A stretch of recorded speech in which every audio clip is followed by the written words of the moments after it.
Mr. Suli Bele Chakraworthy presents his thoughts on the ongoing situation in India. Please listen to Mr. Chakraworthy. Modi is no Trump to be swallowed easily. The Hindenburg report was discussed throughout the last week. Along with that was a big effort to destroy Adani. Why only Adani? Anyone who has seen for the past 8 years the slander by Congress knows why. After all, Congress is trying to prove Modi is pro-rich by repeatedly saying Adani and Ambani are Modi's right hand. But Congress forgets that Ambani and Adani grew up so tremendously during the time of Congress.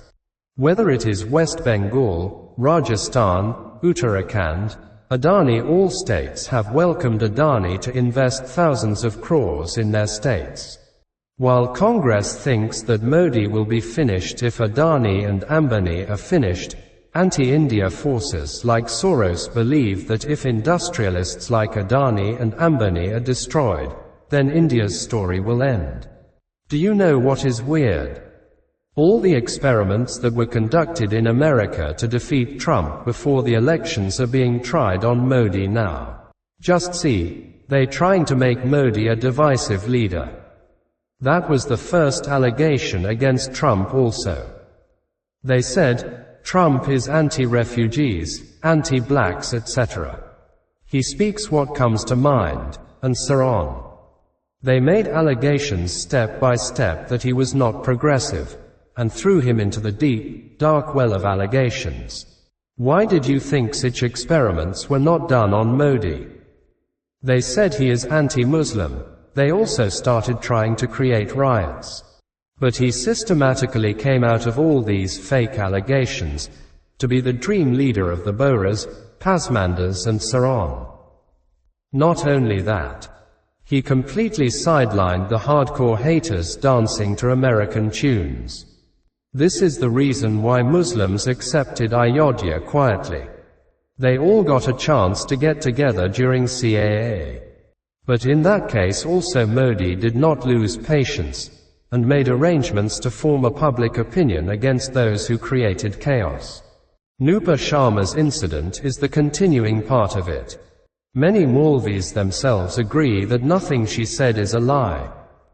Yet Modi put out Nupur Sharma from the party, as he felt that that incident would feed the opponents globally. Further, he started his activities to successfully get even closer to Saudi and Gulf countries. What a tight slap to all those who were trying to project Modi as anti-Muslim. The current king of Saudi even told Pakistan to give up the fake issue of Kashmir and learn to be friendly with India. When authentic Muslim countries love Modi in such a way, who cares for those who wag their tails at the biscuits thrown before them by Americans here? Do you know the difference between Trump and Modi? Trump has no tolerance whenever he is accused. He lost his patience and spoke his mind rudely. That's what the newspapers were waiting for, and succeeded in depicting Trump as a demon. Trump used his talkativeness, again, to combat those accusations. These newspapers are anti-population, he declared. He called them fake news heroes. Some journalists came to press conferences and asked questions.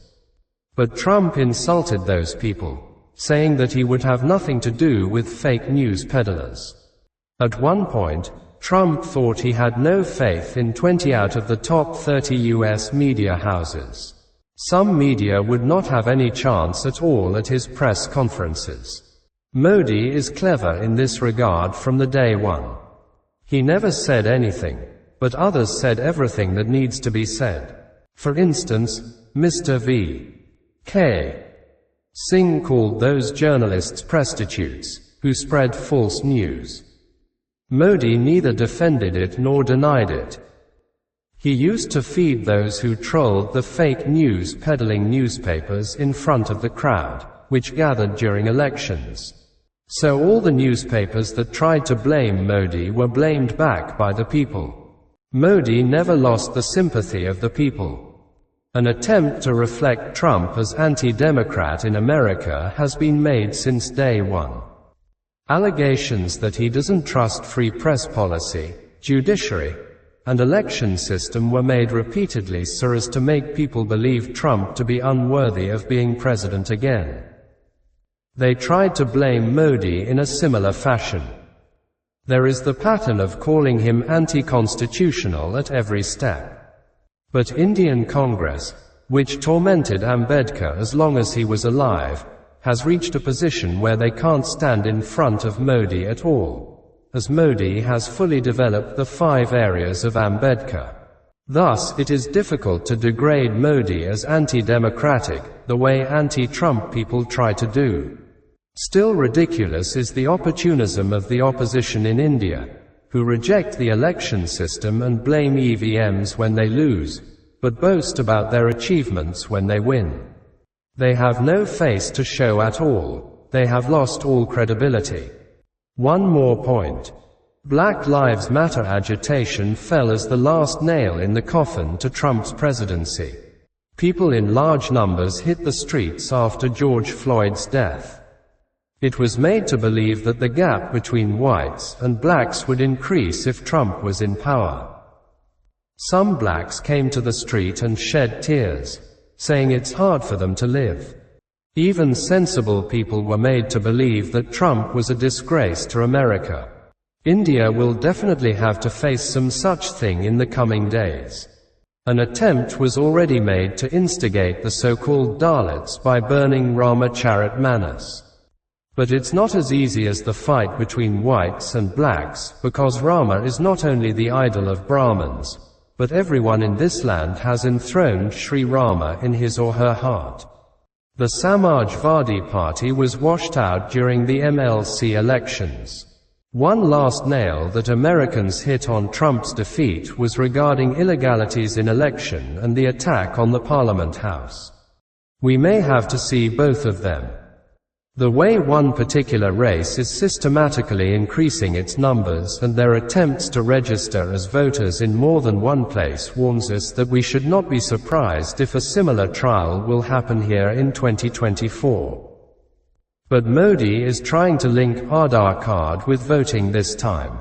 This may also stop America-like election malpractices here.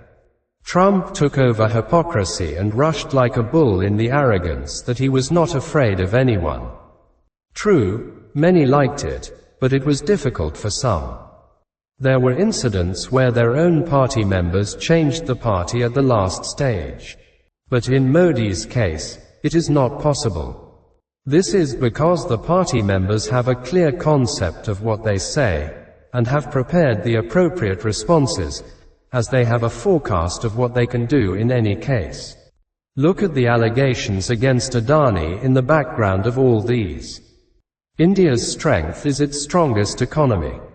Hindenburg is an attempt to break it and end the hope of global standards. Adani has given efficient answers to all the questions raised by Hindenburg, and has indicated that they are attacking India in the guise of attacking his companies.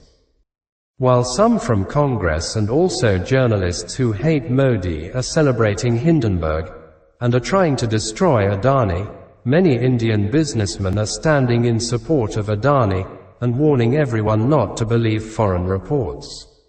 Pro-Hindenburg people are becoming anti-national in the process of opposing Modi. The Kantara of fight has just begun. Perhaps it's going to be colorful.